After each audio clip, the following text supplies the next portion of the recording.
ওম শান্তি। 30শে সেপ্টেম্বর 2024 প্রাতঃমুরলি বাপ-দাদা মধুবন। মিষ্টি বাচ্চারা, নিজের ব্যাটারি চার্জ করার দিকে খেয়াল করো। নিজের সময় পরচিন্তন ওয়েস্ট করো না। নিজের মনে নিজে মন্থন করলে নেশা চড়বে। প্রশ্ন: জ্ঞান 1 সেকেন্ডের হওয়া সত্ত্বেও বাবাকে এত ডিটেলে বোঝাতে হয় বা এত সময় দেওয়ার প্রয়োজন হয় কেন? উত্তর: কারণ জ্ঞান প্রদান করার পরে বাচ্চাদের মধ্যে কোনো পরিবর্তন হয়েছে কি হয়নি কেউ বাবা দেখেন এবং তারপরে শুধরে নেওয়ার জন্য জ্ঞান প্রদান করতেই থাকেন। সম্পূর্ণ বীজ এবং কল্পবৃক্ষের জ্ঞান প্রদান করেন, যে কারণে তাকে জ্ঞানের সাগর বলা হয়। যদি 1 সেকেন্ডের মন্ত্র দিয়ে চলে যান, তাহলে জ্ঞানের সাগরের টাইটেল তাকে দেওয়া যাবে না। ওম শান্তি। আত্মাদের পিতা বসে আত্মারূপী বাচ্চাদের বোঝান। ভক্তিমার্গে পরমপিতা পরমাত্মা শিবকে এখানে পূজা করা হয়। যদিও বুদ্ধিতে আছে তিনি এসে চলে গেছেন, তারা শিবলিঙ্গ সামনে রেখে তার পূজা করে। এই কথা তো বোঝে শিব পরমধাম নিবাস করেন, তিনি এসে চলে গেছেন, তাই তার স্মরণে তৈরি করে পূজা করে।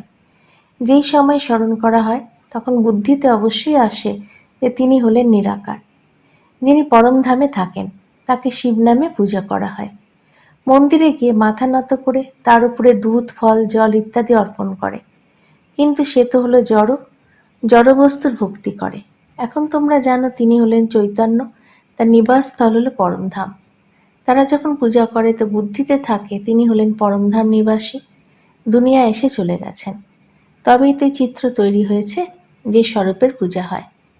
ওই চিত্রটি শিব নয়, শিবের প্রতিমা। সেইভাবেই দেবতাদেরও পূজা করে। সেই সবই হলো জড়চিত্র, চৈতন্য নয়। কিন্তু চৈতন্য যারা ছিলেন তারা কোথায় গেছেন সে কথা বুঝতে পারে না। অবশ্যই পুনর্জন্ম নিয়ে নিচে এসেছে। এখন তোমরা বাচ্চারা জ্ঞান প্রাপ্ত করছ। তোমরা বুঝেছ দেবতারা ছিলেন, তারা পুনর্জন্ম নিয়েছেন। আত্মা একই আছে, আত্মার নাম পরিবর্তন হয় না, কিন্তু শরীরের নাম পরিবর্তন হয়। ওই আত্মা কোনো শরীরে আছে, পুনর্জন্ম তো নিতেই হয়। তোমরা তাদের পূজা করো যারা সর্বপ্রথমে শরীরধারী ছিলেন। সত্যযুগে লক্ষ্মীনারায়ণের পুজো করে। এই সময় তোমাদের চিন্তন চলে, এই নলেজ বাবা দিয়ে থাকেন। তোমরা বুঝেছ যে চিত্রের পূজা করা হয় তারা হলেন নম্বর 1। এই লক্ষ্মীনারায়ণ চৈতন্য ছিলেন, এখানে ভারতেই ছিলেন, এখন নেই। মানুষ এই কথা বোঝে না যে তারা পুনর্জন্ম নিয়ে ভিন্ন নামরূপ ধারণ করে 84 জন্মেই পার্ট প্লে করেছেন। এই কথা কারো চিন্তনে নেই। সত্যযুগে তো তারা ছিলেন নিশ্চয়ই, কিন্তু এখন নেই, এই কথাও কেউ বুঝতে পারে না। এখন তোমরা জানো ড্রামার প্ল্যান অনুযায়ী আবার চৈতন্য রূপে আসবেন নিশ্চয়। মানুষের বুদ্ধিতেই চিন্তন থাকে না, যদিও এই কথা তারা বোঝে যে এনারা কখনো ছিলেন, তাদের জড়চিত্র রয়েছে। কিন্তু এখন এই কথা কারো বুদ্ধিতে থাকে না, তাদের চৈতন্য রূপ এখন কোথায় রয়েছে। মানুষ তো 84 লক্ষ পুনর্জন্ম বলে দেয়, এই কথাও তোমরা বাচ্চারা জেনেছ যে 84 জন্ম হয়, 84 লক্ষ জন্ম নয়। রামচন্দ্রের পূজা করে, তারা এই কথা জানে না যে রাম কোথায় গেছেন। তোমরা জানো যে শ্রীরামের আত্মা নিশ্চয়ই পুনর্জন্ম নিতে থাকে। এখানে পরীক্ষায় উত্তীর্ণ হতে পারে না, কিন্তু কোনো এক রূপে তো আছে, এখানেই পুরুষার্থ করছে। এত খ্যাতি রামের, তবে তো আসবেন নিশ্চয়, তাকেও নলেজ নিতে হবে। এখন মানুষ যেহেতু কিছুই জানে না, তাই সেসব কথা এখন না যাওয়াই ভালো। এইসব কথায় সময় নষ্ট হয়, তার চেয়ে বরং নিজের সময় সফল করা উচিত। নিজের উন্নতির জন্য ব্যাটারি চার্জ করো। অন্যদের কথা চিন্তন করলে পরচিন্তন করা হয়ে গেল। এখন তো নিজের চিন্তন করতে হবে। আমরা বাবাকে স্মরণ করি, তারাও নিশ্চয়ই পড়ছে, নিজের ব্যাটারি চার্জ করছে, কিন্তু তোমাদেরটা নিজেদের করতে হবে। বলা হয় নিজের মনে নিজে মন্থন করতে থাকলে নেশা চড়তে থাকে। বাবা বলেন যখন তোমরা শতপ্রধান ছিলে তখন তোমাদের অনেক উঁচু পদ ছিল, এখন আবার পুরুষার্থ করো, আমাকে স্মরণ করো, তবেই বিকর্ম বিনাশ হবে। তোমাদের সামনে লক্ষ্য রয়েছে, এই চিন্তন করতে করতে শতপ্রধান হয়ে যাবে। নারায়ণকে স্মরণ করলেই আমরা নারায়ণ হব। অন্তিমকালে যে নারায়ণকে স্মরণ করে, তোমাদের বাবাকে স্মরণ করতে হবে যাতে পাপ বিনষ্ট হয়, তারপরে নারায়ণ হবে। এ হলো নর থেকে নারায়ণ হওয়ার হাইয়েস্ট যুক্তি। মাত্র একজন নারায়ণ তো হবে, তাই না? এ তো সম্পূর্ণ ডিনাইস্টি তৈরি হবে। বাবা হাইয়েস্ট পুরুষার্থ করাবেন, এটা হলেই রাজযোগের নলেজ, তাও আবার সম্পূর্ণ বিশ্বের মালিক হওয়ার। যত পুরুষার্থ করবে ততই অবশ্যই লাভ হবে। এক তো নিজেকে অবশ্যই আত্মা নিশ্চয় করো। কেউ কেউ তেমন লিখেও পাঠায় যে অমুক আত্মা আপনাকে স্মরণ করে। আত্মা শরীরের দ্বারা লেখে। আত্মার কানেকশন হলো শিব বাবার সঙ্গে। আমি আত্মা অমুক শরীরের নামরূপে পরিচিত, এই কথা তো নিশ্চয়ই বলতে হবে, কারণ আত্মার শরীরের উপরে ভিন্ন ভিন্ন নাম থাকে। আমি আত্মা তোমার সন্তান, আমি আত্মার শরীরের নাম অমুক। আত্মার নাম তো কখনোই বদলায় না। আমি আত্মা অমুক শরীরধারী। শরীরের নাম তো অবশ্যই চাই, তো না হলে কাজ কারবার ব্যবসা ইত্যাদি চলতে পারে না। এখানে বাবা বলেন, আমি এই ব্রহ্মার দেহে প্রবেশ করি, টেম্পোরারি ব্রহ্মার আত্মাকে বোঝাই। আমি এই শরীরের দ্বারা তোমাদের পড়াতে এসেছি। এই শরীর আমার নয়, আমি এই শরীরে প্রবেশ করেছি। পরে ফিরে যাব নিজের ধামে। আমি এসেছি বাচ্চারা তোমাদেরকে এই মন্ত্র দিতে। এমন নয় যে মন্ত্র দিয়ে চলে যাব, না, বাচ্চাদেরকেও দেখতে হয় কতটুকু পরিবর্তন হয়েছে, তারপরে শুধরে নেওয়ার শিক্ষা দিতে বাকি। সেকেন্ডের জ্ঞান দিয়ে চলে গেলে আর জ্ঞানসাগরও বলা হবে না। কত সময় হয়েছে সেই সব বোঝাতে থাকেন। সৃষ্টিরূপী বৃক্ষের ভক্তিমার্গের সব কথা বিস্তৃতভাবে বোঝানোর প্রয়োজন রয়েছে। বাবা তাই ডিটেল বোঝান। তবে হোলসেলে মনমনা ভব, কিন্তু এমন এক কথায় তো বলে তো চলে যাবেন না। বাচ্চাদের লালন পালনও করতে হয়। অনেক বাচ্চা বাবাকে স্মরণ করতে করতে হারিয়ে যায়। অমুক আত্মা যার অমুক নাম ছিল, পড়াশোনায় খুব ভালো ছিল, স্মৃতি তো আসবে, তাই না? পুরনো পুরনো অনেক বাচ্চা খুব ভালো ছিল, তাদেরকে মায়া গ্রাস করেছে। শুরুর দিকে অনেকে এসেছিল, হঠাৎ করে বাবার কোলে চলে এসেছিল, ভাট্টি হয়েছিল, তাতে সবাই নিজের ভাগ্য নির্ধারণ করার চেষ্টা করেছিল। তারপরে ভাগ্য নির্ধারণের চেষ্টা করতে করতে মায়া একেবারে শেষ করে দিল। এখানে থাকতে পারল না তারা। আবার ৫,০০০ বছর পরে এমনই হবে। কতজন চলে গেছে, বৃক্ষের অর্ধেক তো চলে গেছে। যদিও বৃক্ষের বৃদ্ধি হয়েছে, কিন্তু পুরনো বাচ্চারা চলে গেছে, যদিও বোঝা যায় তাদের মধ্যে অনেকে আবার ফিরে আসবে নিশ্চয়ই পড়াশোনা করতে। স্মরণ করবে, আমরা বাবার কাছে পড়তাম, অন্যরা সবাই এখন পড়ছে, আমরা হার স্বীকার করছি, আবার ময়দানে আসব। বাবা আসতে দেবেন যদি এসে পুরুষার্থ করে, কিছু ভালো পথ যদি প্রাপ্ত করতে পারে। বাবা মনে করিয়ে দেন, মিষ্টি মিষ্টি বাচ্চারা, মামেকম স্মরণ করো, তবে পাপ বিনষ্ট হবে। এবারে কিভাবে স্মরণ করছো, এটা কি মনে করো যে বাবা পরমধামে রয়েছেন? বাবা তো এইখানে রথে বসে আছেন। এই রথের কথা সবাই জানে। এ হলো ভাগ্যশালী রথ। বাবা এনার মধ্যে এসেছেন।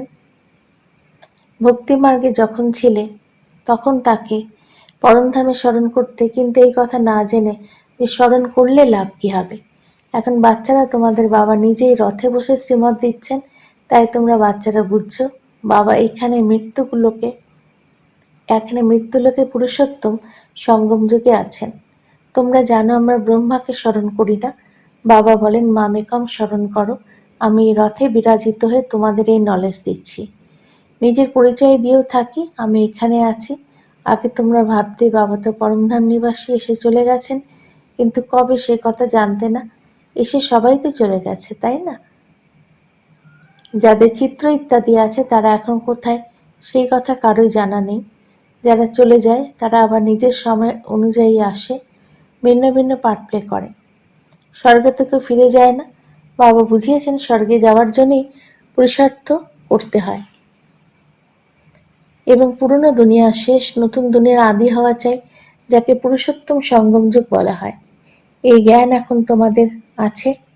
মানুষ কিছুই জানে না, তারা বুঝতে পারে মৃত্যু হলে শরীর জ্বলে পুড়ে যায়, আত্মা গমন করে।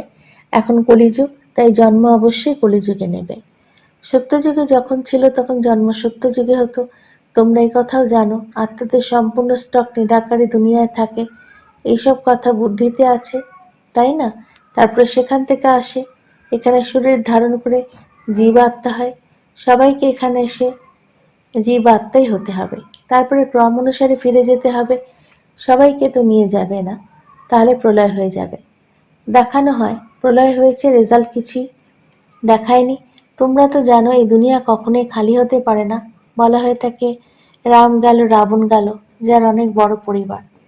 সম্পূর্ণ দুনিয়ায় তো রাবণ সম্প্রদায় রয়েছে, রাম সম্প্রদায় খুবই কম আছে। রামের সম্প্রদায় হয় সত্যযুগ ত্রেতায়, উভয়ের অনেক তফাৎ। পরে আরো শাখা প্রশাখা বের হয়। এখন তোমরা বীজ ও বৃক্ষের কথা জেনেছ। বাবা সবকিছু জানেন, তবেই তো জ্ঞান শোনাতে থাকেন, তাই তাকে জ্ঞানের সাগর বলা হয়। একই কথা যদি হয় তাহলে কোনো শাস্ত্র ইত্যাদি তৈরি হবে না। বাবা সৃষ্টিরূপে বৃক্ষের বিষয়ে ডিটেলে বোঝাতে থাকেন। মুখ্য কথা নম্বর 1 সাবজেক্টই হলো বাবাকে স্মরণ করা। এতেই পরিশ্রম আছে, স্মরণের উপরে সম্পূর্ণ নির্ভর করছে। যদিও বৃক্ষের বিষয়ে তোমরা জেনেছ, দুনিয়ার এই কথাগুলি কেউ জানে না। তোমরা সর্বধর্মের মানুষদের তিথি তারিখ ইত্যাদি সবই বলে দাও। অর্ধকল্প বললে এইসব এসে যায়। বাকি রইল সূর্যবংশী চন্দ্রবংশী, তার জন্য অনেক যুক্ত হবে, তাই না? আছেই তো 2টি যুগ, সেখানে মানুষের সংখ্যা কম থাকে। 84 লক্ষ জন্ম তো হতে পারে না। কথাগুলো মানুষের বোধ শক্তির বাইরে চলে যায়, তাই আবার বাবা এসে বোধগম্য করান। বাবা যিনি হলেন রচয়িতা, তিনি রচয়িতা রচনার আদিমধ্য অন্ধের নলেজ বসে প্রদান করেন। ভারতবাসী তো একেবারে কিছু জানে না, সবাই পূজা করতে থাকে। মুসলমানকে ফরাসিকে যে আসে তারই পুজো করে, কারণ নিজের ধর্ম স্থাপককে ভুলে গেছে। অন্যরা সবাই নিজের নিজের ধর্মকে জানে, সবার জ্ঞান আছে অমুক ধর্ম কবে কে স্থাপন করেছে। যদিও সত্যযুগ ত্রেতার হিস্ট্রি জিওগ্রাফি কারোই জানা নেই। চিত্র দেখে ভাবে শিব বাবার এইরূপ, তিনি হলেন উচ্চ থেকে উচ্চতম পিতা, অতএব স্মরণও তাকে করতে হবে। এখানে আবার সবচেয়ে বেশি পূজা করে কৃষ্ণের, কারণ নেক্সট নম্বরে আছে। কৃষ্ণকেই ভালোবাসে, তাই গীতার ভগবান তাকেই ভেবে নিয়েছে। জ্ঞান শোনাবার জন্য কাউকে চাই, জ্ঞান শোনাবার জন্য কাউকে তো চাই, তবে তো তার কাছ থেকে উত্তরাধিকার প্রাপ্ত হবে। বাবাই শোনান নতুন দুনিয়ার স্থাপনা এবং পুরনো দুনিয়ার বিনাশ করেন যিনি, তিনি এক বাবা ব্যতীত অন্য কেউ হতে পারে না। ব্রহ্মা দ্বারা স্থাপনা, শঙ্কর দ্বারা বিনাশ, বিষ্ণু দ্বারা পালনা, এই কথাও লেখে। তা যে এখানকার জন্যে কিন্তু কিছু বোঝে না। তোমরা জানো ওটা হলো নিরাকারী সৃষ্টি, এটি হলো সাকারী সৃষ্টি, একটাই। এখানে রামরাজ্য ও রাবণ রাজ্য হয়, মহিমা সম্পূর্ণ এখানকার।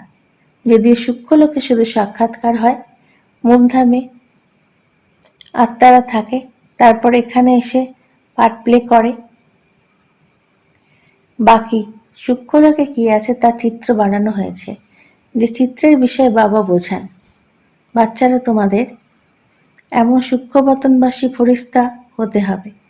ফরিস্তা বা এঞ্জেল হাড়মাংসবিহীন বলা হয়, যাকে বলা হয় দধিচি ঋষি হাড় দান করেছিলেন। যদিও শঙ্করের প্রশস্তি কোথাও নেই, ব্রহ্মা বিষ্ণুর মন্দির আছে, শঙ্করের কিছু নেই, অতএব তাকে নিযুক্ত করা হয় যে বিনাশের কার্যে। যদিও এমন কেউ চোখ খুলে বিনাশ করে না, দেবতারা হিংসাপূর্ণ কোনো কর্ম করবেন কিভাবে? না তারা করেন, না বাবা এমন ডাইরেকশন দেন। যিনি ডাইরেকশন দেন তার উপরে দায়িত্ব থাকে, যে বলবে সেই ফেসে যাবে। তারা শিব শঙ্করকে একত্রে বলে দেয়।